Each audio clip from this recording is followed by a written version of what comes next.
দিদিমণি, মেয়েটাকে একটু আপনাদের স্কুলে ভর্তি করো বলে এলুম।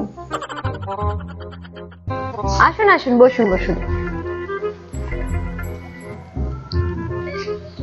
হ্যাঁ নমস্কার দিদিমণি।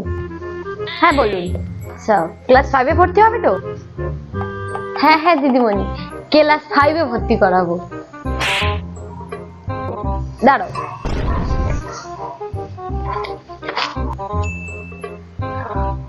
আপনাদের এই ফর্মটা ফিল আপ করে দিতে হবে একটু। কিন্তু দিদিমণি, আমি তো ওসব জানি না ঠিক।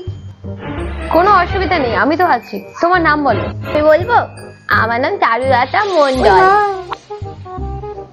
তোমার বাবার নাম বলো। আমার বাবার নাম বিশ্বনাথ মন্ডল।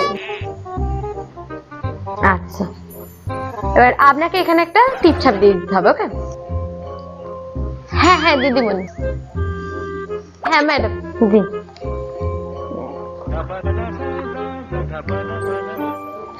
এই নিন দিদিমণি।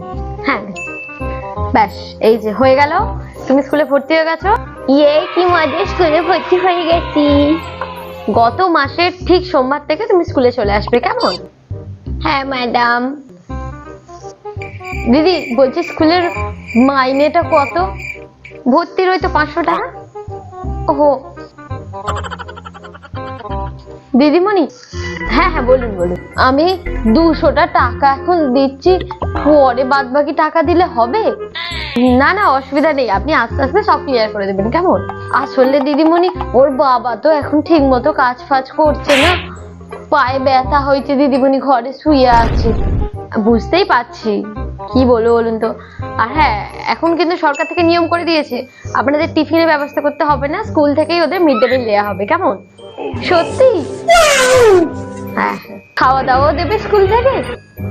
হ্যাঁ, আর স্কুল থেকে ড্রেস দেয়া হবে, আপনাকে কিনতে হবে না বাইরে থেকে। স্কুল থেকে ডেট দিয়ে দেওয়া হবে, সেদিনে স্কুল থেকে এসে নিয়ে যেও, কেমন? ড্রেসটা, জামা কাপড়ও দেবে। আপনি শুধু টাইম করে ওদের স্কুলে পাঠিয়ে দেবেন, তাহলেই হবে। বাবা মা একটু সতর্ক না হলে ছেলে মেয়ে কি করবে বলুন? রেগুলার কিন্তু স্কুলে আসবে, ঠিক আছে? ধন্যবাদ দিদি, আপনাকে অনেক অনেক ধন্যবাদ দিদি। আমি দিদিমণি, আমি পরের টাকা আপনাকে দিয়ে দেবো দিদি। ঠিক আছে ঠিক আছে, অসুবিধা কিছু নেই। ও এখন স্কুলে আসুক। হ্যাঁ হ্যাঁ দিদিমণি, আসছি। হ্যাঁ, নমস্কার নমস্কার নমস্কার।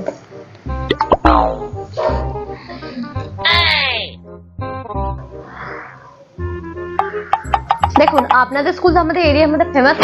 ও প্লিজ সিট। হাই ম্যাম, তাই আপনাদের স্কুলে আমি আমার বেটিকে ভর্তি করাতে এলাম। ওকে, আপনাদের কিছু ডকুমেন্ট ভেরিফাই করতে হবে। Okay? Oh please, yes. Your name? My name is Shubha Shona. Your father name?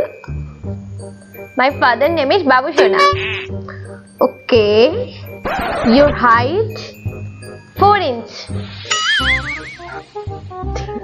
Okay. Your weight? 22 kg. ওকে, আপনাদের মান্থলি ইনকাম কত আছে? এখন কি ভর্তি হওয়ার জন্য এইসবই লাগে নাকি? হ্যাঁ, এখন তো এগুলো কমন, এখন সবকিছুতে মান্থলি ইনকাম লাগে। বলুন। 1 লাখ। ওকে ওকে, তুমি স্কুলে ভর্তি হয়ে গেছো। ওকে ওকে, থ্যাংক ইউ। ম্যাডাম, ফিসটা কত আছে? 23,000। ওকে, নেক্সট যেদিন স্কুল থেকে ডেট দেওয়া হবে, আপনি স্কুলে এসে ওর বুক স্টোর থেকে বইগুলো নিয়ে যাবেন, কেমন?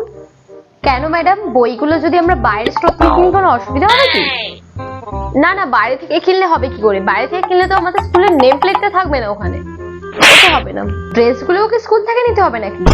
ড্রেস ওদের দিয়ে দেবে, ড্রেস আপনাকে বাইরে থেকে কিনতে হবে না, ড্রেস আমাদের স্কুলের লোকের কাছ থেকে আপনাকে করাতে হবে। তুমি আজকে দাঁড়িয়ে থাকবে, তোমার ড্রেসের আজকে মাপ নিয়ে নেবে, কেমন? ওকে। কেন, ড্রেসগুলো বাইরে থেকে নিলে কি অসুবিধা হবে? নো নো, ড্রেস বাইরে থেকে কিনলে আমাদের স্কুলের ব্যাচটা তো থাকবে না ওখানে, ড্রেস আমাদের স্কুল থেকেই নিতে হবে। আর আমি টিফিন দিতে পারবো তো ওকে, স্কুলের ভিতর ক্যান্টিন আছে, ওখান থেকে ওরা টিফিন করে নেবে। ওকে? আর বাড়ি থেকে কিন্তু আমরা কেউ টিফিন অ্যালাউ করি না, কেমন? কি ধরনের নিয়ম এগুলো? শুনুন, এটা আপনার সরকারি স্কুল নয়, ওকে, যে আপনার ওইসব নিয়মকানুন এখানে চলবে। আর ড্রেস মেনটেন করে স্কুলে পাঠাবেন, ওকে। আর আপনাদের সবাইকে একটা করে কার্ড দেওয়া হবে, সেই কার্ড দেখিয়ে আপনি ওটা স্কুলে পাঠাবেন। শুনুন, ড্রেস, ব্যাগ, বই, পেন্সিল, খাতা সব আমাদের স্কুল থেকে নিতে হবে, ওকে। ও, সবই স্কুল থেকে নিতে হবে। তাহলে শিক্ষাটা কোথা থেকে নেব? শিক্ষাটা এখানে পাওয়া যাবে না, শিক্ষাটা আপনাকে বাইরে থেকে কিনে নিতে হবে। ভিডিওটা শুধুমাত্র মজার জন্য প্লিজ দয়া করে এটা মন থেকে নেবেন না।